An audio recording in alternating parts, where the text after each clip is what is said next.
Siap, gerak. Berdoa, mulai. Bismillahirrahmanirrahim. Raditu billahi rabba wa bil islami dina wa bil muhammadin nabiyya wa rasulah. Rabbir zidna ilman warzuqna fahman. Amin amin ya rabbal alamin. Pada dulu hormat, gerak. Gerak, gerak. Assalamualaikum warahmatullahi wabarakatuh. Waalaikumsalam warahmatullahi wabarakatuh. Baik, pada pagi hari ini kita akan mulai pembelajaran kita. Pembelajaran apa? Pembelajaran dimulai. Dibuatkan absen. Siapa tidak hadir hari ini? Salsabila mana? Salsabila sakit. Iya. Ada lagi? Cuma salsa satu aja. Iya.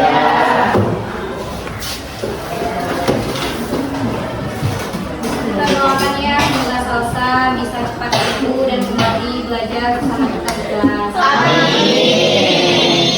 untuk hari ini itu kita melaksanakan pembelajaran dengan bab baru. Bab berapa? Bab 4. Kita belajar di bab 4. Bab 4 itu tentang meditasi novel. Sebelum kita belajar mulai masuk ke bab 4, Ibu mau tanya mengenai pembelajaran kita di bab yang lain, bab lalu.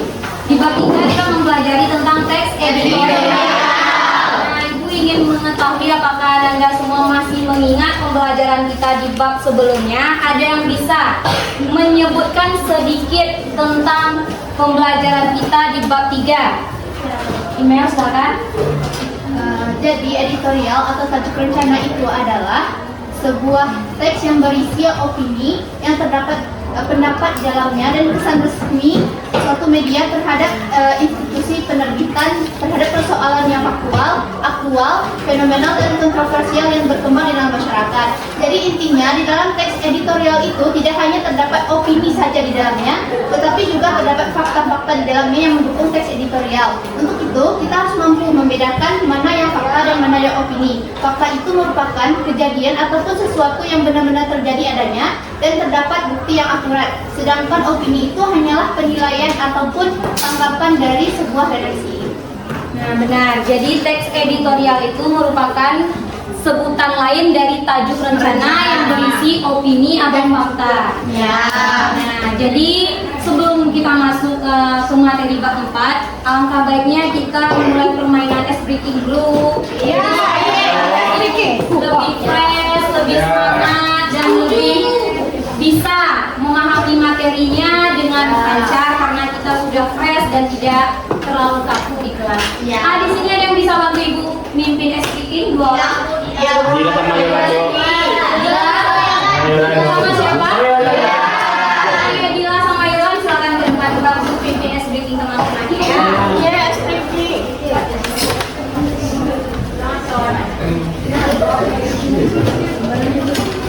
Silakan Dila. Diri. Kepada teman-teman diharapkan Berdiri semuanya. 1, 2, 3. Tangan ke atas menggapai bintang.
4. Kita berikan informasi kalian.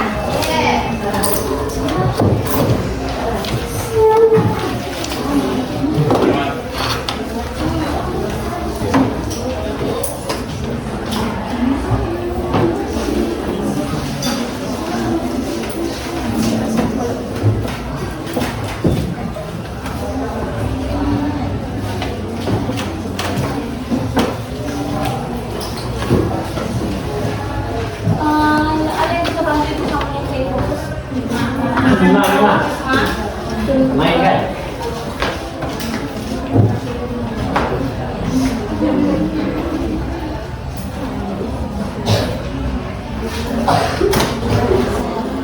Baiklah, di bab yang baru ini kita akan mempelajari mengenai novel, atau kita juga bisa menikmati apa-apa saja yang terkandung di dalam sebuah novel. Nah, jadi pada novel ini ada yang bisa memberikan pendapat mengenai pengertian dari novel tersebut. Ada yang bisa? Novel itu apa? Ya. Novel merupakan suatu karya prosa fiksi yang panjang dan mengandung rangkaian cerita dalam kehidupan seseorang. Itu bisa ditandai dari kisah pribadi maupun kisah fiksi atau fantasi dari imajinasi atau karangan seseorang. Nah, ya. Ada yang lain yang tahu pengertian novel? Tidak. Nah, ya benar yang dikatakan Fetri, kalau novel itu merupakan suatu karya prosa yang memakai fiksi ataupun cerita pribadi di dalamnya. Nah, ini ibu juga sudah Nah, di sini bisa kalian lihat novel itu adalah karangan prosa yang panjang mengandung rangkaian cerita kehidupan seseorang dengan apa?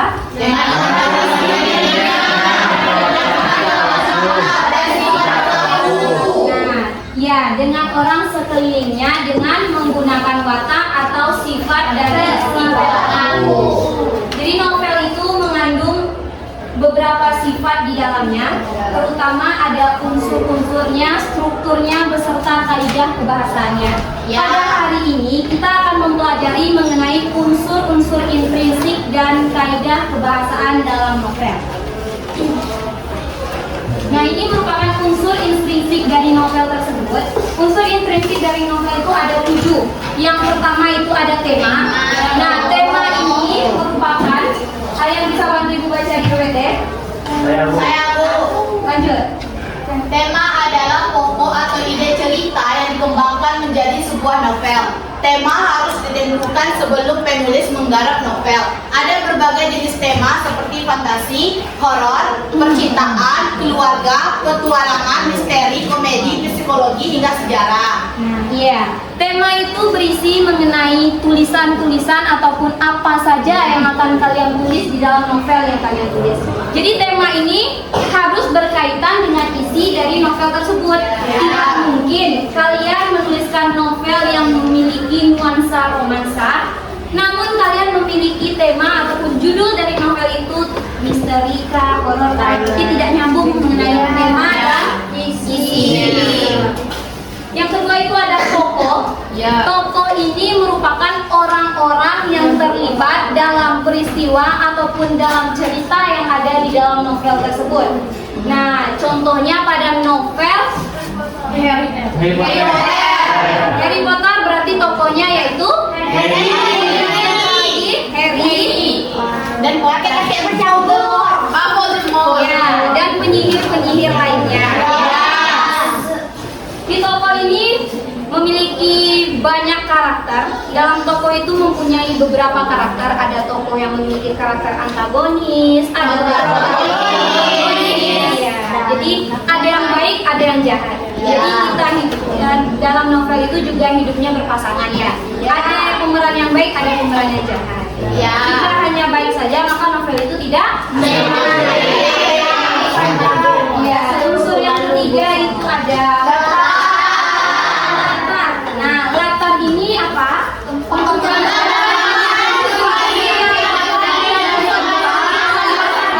Satu-satu. Siapa yang mau? Aci kita, silakan. Latar adalah penggambaran situasi yang meliputi waktu, tempat, dan suasana yang terkandung dalam novel. Nah, iya. Latar ini merupakan bisa dibagi menjadi latar waktu, latar suasana. Contohnya di mana novel itu terjadi itu latar apa? Nah, itu merupakan latar tempat dari novelnya. Seperti novel Laskar Pelangi itu latarnya Di Bangka. Maka itu. ya di Bangka itu. Nah, latar waktu itu ada berapa? 3. Tiga. Yang pertama maju, yang kedua alur mundur, yang ketiga alur mundur. Nah, itu alur. Alur. Latar itu latar waktu itu ada waktu bisa juga pada malam hari, pagi hari, dan siang hari. Nah, latar waktu ini tidak hanya disebutkan secara tertulis, nah juga disebutkan melalui makna tersirat. Misalnya di suatu keadaan yang gelap, itu berarti apa? Latar waktunya malam hari. Lanjut latar suasana. Latar suasana ini menggambarkan suasana misalnya Horor, menakutkan, mencekam. Nah, itu digambarkan pada suatu ceritanya. Itu merupakan penjelasan dari latar. Yang keempat itu ada alur. Nah, ini baru yang kalian sebutkan tadi. Alur itu terdiri dari 3. Ada alur maju. Ya, jadi ada 3, yaitu alur maju, mundur, dan perjalanan. Alur maju ini merupakan suatu alur yang diceritakan dari awal sampai ke akhir. Contohnya dia menceritakan bagaimana kalian tumbuh dan lahir dari seorang ibu yang tumbuh besar menjadi seseorang yang dewasa. Itu merupakan alur maju. Sedangkan alur mundur, kalian bercerita mengenai Masa-masa kecil. iya, masa-masa kecil kalian. Sedangkan alur maju mundur itu gimana? Ada yang bisa Nah, ya, alur campuran ini misalnya kalian sudah dewasa, kalian ingin melakukan suatu perjalanan dengan berpedoman ataupun dengan mengingat kejadian-kejadian masa lalu kalian, lalu kalian tumpahkan dalam suatu cerita atau karangan yang indah. Nah, jadi begitu. Yang selanjutnya itu ada sudut pandang. Yang kelima itu ada sudut pandang. Sudut pandang ini ada 4. Yang pertama sudut pandang orang pertama. Ya, sudut pandang orang pertama atau pelaku pertama yaitu penulis yang berperan dalam cerita. Yang kedua ada sudut pandang orang pertama. Ya, yang kedua itu ada sudut pandang orang ketiga.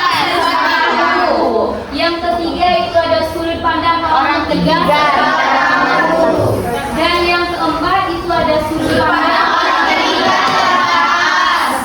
Ini sama kayak pemeran-pemeran yang hanya membuat peran saja. Perannya itu tidak terlalu dominan pada suatu novel, namun ada. Mereka ada tapi tidak selalu dibahas gitu. Sedangkan orang pertama itu merupakan tokoh utama dalam cerita novel tersebut. Ya. Yang keenam, itu amanat. Nah, amanat dalam sebuah novel pasti mempunyai amanat atau pesan yang ingin disampaikan oleh penulis kepada masyarakat. Jika tidak ada, maka itu belum bisa dikatakan dengan tulisan yang bagus, belum bisa dikatakan dengan tulisan yang bisa kita ambil manfaat dan nilai moralnya. Jadi amanat ini biasanya tidak langsung dikatakan, apalagi di novel-novel horor, romansa itu tidak langsung dikatakan. Namun melalui makna tersirat. Contohnya novel romansa misalnya Putuskah atau gimana itu pasti jangan pernah mempercayai laki yang seperti itu lagi. Nah, itu biasanya. Yang ketujuh itu ada gaya bahasa. Nah, ini merupakan salah satu unsur intrinsik yang menarik para minat pembaca. Karena apa?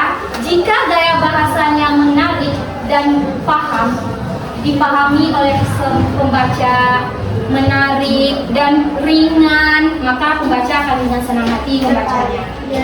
Pasti di antara kalian tidak terlalu banyak yang menyukai mengenai novel sejarah. Karena apa? Novel sejarah itu mempunyai gaya bahasa yang baku dan berat. Ya, dan lumayan berat untuk kita pelajari. Ya, untuk Sedangkan tentang cinta-cinta, itu sangat-sangat menarik bagi kalian. Jadi itu tadi ada 7 unsur intrinsik novel. Ada yang bisa menyebutkan ketujuhnya secara singkat saja, apa-apa saja. Poin besarnya yang pertama apa? Yang kedua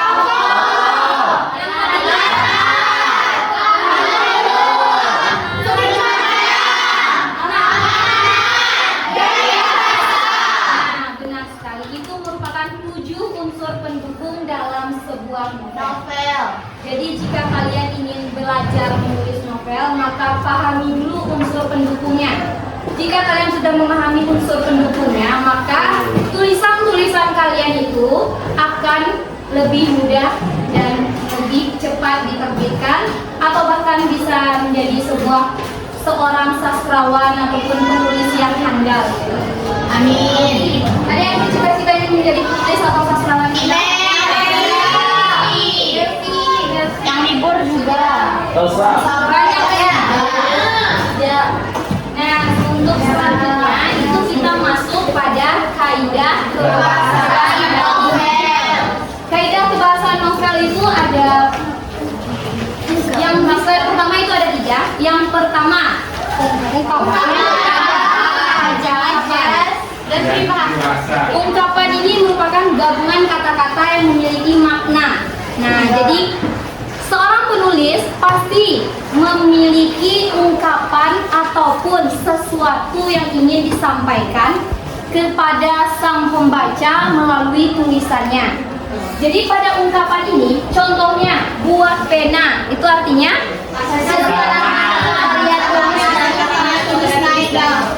jadi dapat kita simpulkan, ungkapan itu tidak ditulis berdasarkan apa yang ingin disampaikan langsung, namun bisa juga melalui ungkapan-ungkapan ataupun istilah-istilah yang memiliki makna yang ingin disampaikan sang penulis kepada sang pembaca.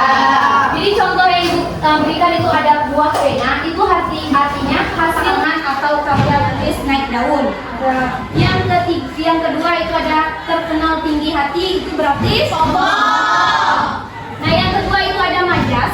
Majas ini merupakan pemanfaatan kekayaan bahasa, pemakaian ragam tertentu untuk memperoleh efek-efek tertentu, baik itu secara lisan maupun tertulis. Ya. Contohnya, majas itu ada 3. Ada majas perbandingan, ada majas ringkasan, ada majas perbendaharaan, biasanya kalau seumuran kalian ini lebih suka dengan majas-majas karena di usia kalian ini sangat suka sindir menyindir.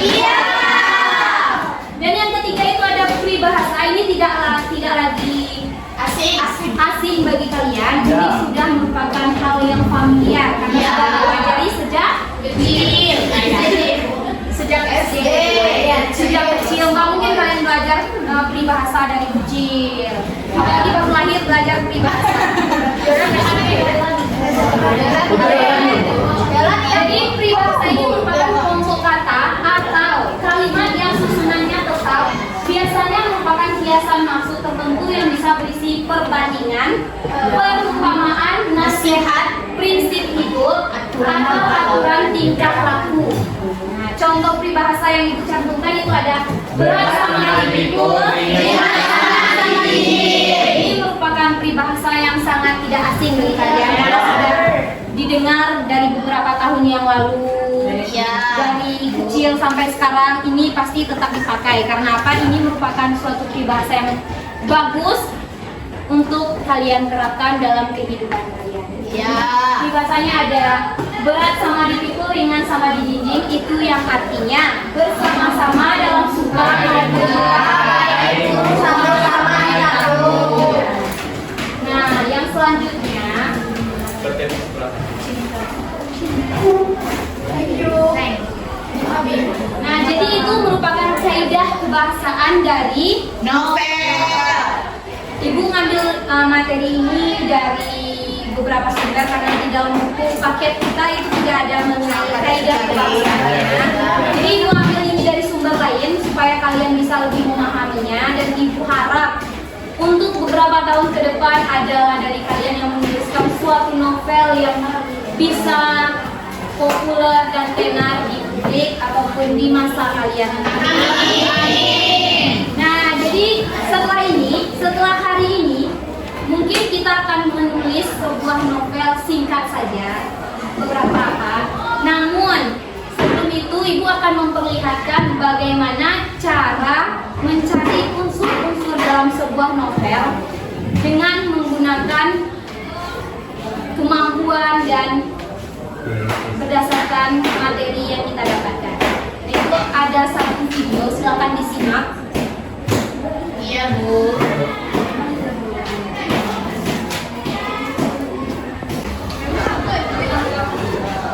Nah, ini banyak. Saya akan mempresentasikan tentang unsur dan prinsip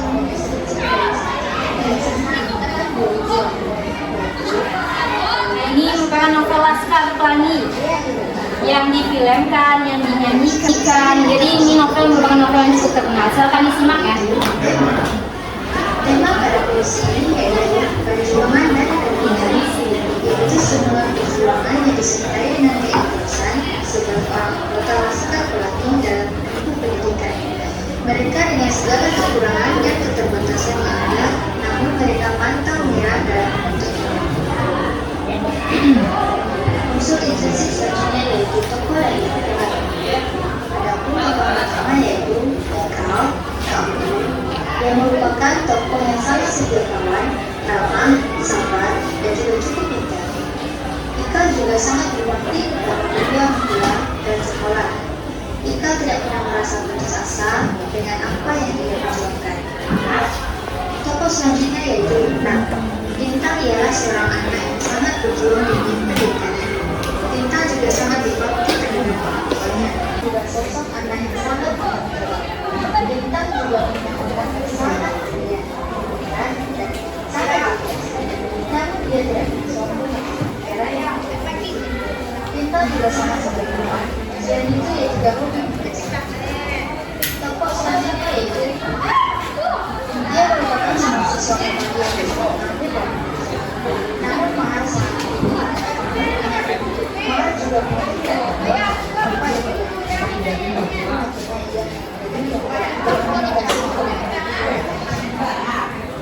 tokoh selanjutnya yaitu Terapan. Dia merupakan salah sosok pembantu yang sangat rapi dan bersih, bahkan sangat santun dan selalu perfect. Lalu ada Hujan, yang juga merupakan ketua kelas yang selalu mengeluh minta dilakukan jabatannya. Hujan sosok yang sangat sombong dan berkomunikasi dengan kerja, namun dia juga lemah dalam pelajaran. Dia juga memiliki sikap tinggi, egois dan oportunis. Tokoh selanjutnya dia merupakan anak yang bertumbuh paling besar dari keturunan sangat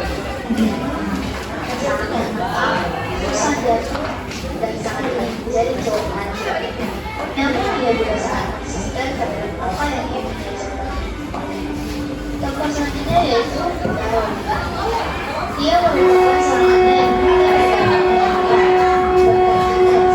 namun dia juga selalu rapi dibandingkan teman-temannya. Rambutnya seperti kalimantan. Dia merupakan sosok anak yang sangat cerdas, santun, diam, dan tidak mendapat. Tokoh selanjutnya yaitu Syahdan. Dia merupakan seorang anak yang memiliki dan bercerita, memiliki perahu, berkeras, dan memiliki sendiri. Lalu ada Sarah yang merupakan salah dari sosok yang belajar. Dia merupakan anak jujur, becus terutama dalam Nah, lalu tokoh yang ini juga merupakan seorang anak jujur yang unik dari segi dan kecuali. Dia bermuka lebar, rambut serupa budak, mata tertarik di atas, dongkos, namun baik dan sangat polos tersebut berbicara. Dia menyimpan perasaan pada saya. Lalu dia masuk Islam dan berubah nama menjadi Muhammad bin Abdullah bin Salam. Selain itu masih ada tokoh-tokoh lain seperti Endang Kusuma, Tanusuri, Flow, Boneka, Ibu Fuska, Erik Desvalda, dan Sabian. Insidennya yaitu sudut pandang dalam novel ini yaitu sudut pandang orang pertama, dimana dalam naskah pelatih yang berperan langsung sebagai orang pertama, yaitu sebagai tokoh sederhana. Lalu ada Alur. Alur dalam novel ini novel ini berhasil dalam waktu menggunakan dua adaptasi berdasarkan peristiwa juga menunjukkan malu wanita dan berdasarkan kejadian unsur yang insentifnya yaitu dikarenakan membalas laki-laki apa yang menyebabkan meski ada kurang maka laki-laki sendiri yang jelas itu waktu 19 lalu latar kembali menggunakan dari sekolah tetap di desa Gati, Kabupaten namun ada pula yang letaknya di rumah, pohon, buah, jadi pantai, pasar, dan lain-lain tapi masih dipasang. Lalu adalah kasus yang suasana pada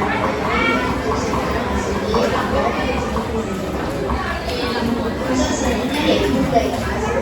Penulis menggunakan gaya pasar Indonesia yang terpengaruh dari pasar gaya pasar lainnya. Selain itu, penulis juga menggunakan istilah unsur dan intensitas pada daya pasar. Amanat pada yang menjadi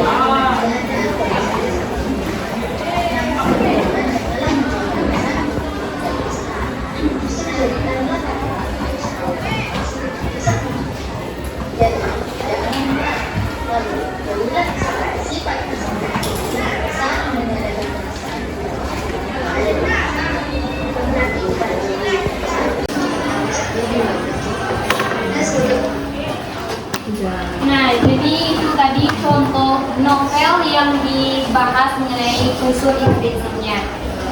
Jadi mungkin pembelajaran kita tinggal bentar lagi. Jadi ibu kasih tugas. Tugasnya itu silakan kalian bikin cari dulu novel yang populer yang kalian bahas nantinya itu ada unsur-unsur intrinsipnya dan kaidah kebahasaannya. Tugas ini ditulis di kertas 1 lembar dan tugas ini dibikin 1 berdua saja dengan teman sebangku. Jadi itu saja tugasnya. Kita kumpulkan minggu depan di pembelajaran kita selanjutnya. Ada yang ingin ditanyakan? Ya. Nah, jika tidak ada yang ingin ditanyakan, pembelajaran kita hari ini cukup sampai di sini. Yang untuk kedepannya, sebelum kita masuk pembelajaran kita dengan materi selanjutnya, silahkan baca-baca dulu materinya di rumah agar ketika kita belajar kita bisa berbagi ataupun sharing dengan ilmu-ilmu yang kita dapatkan dari berbagai sumber. Ya, tidak terpaku pada sumber pada itu saja, juga boleh sumber dari kalian. Pembelajaran hari ini cukup sampai di sini. Ibu akhiri dengan mengucapkan wabillahi taufiq wal hidayah. Wassalamualaikum warahmatullahi wabarakatuh. Untuk selanjutnya tunggu guru selanjutnya di kelas saja ya. Ya.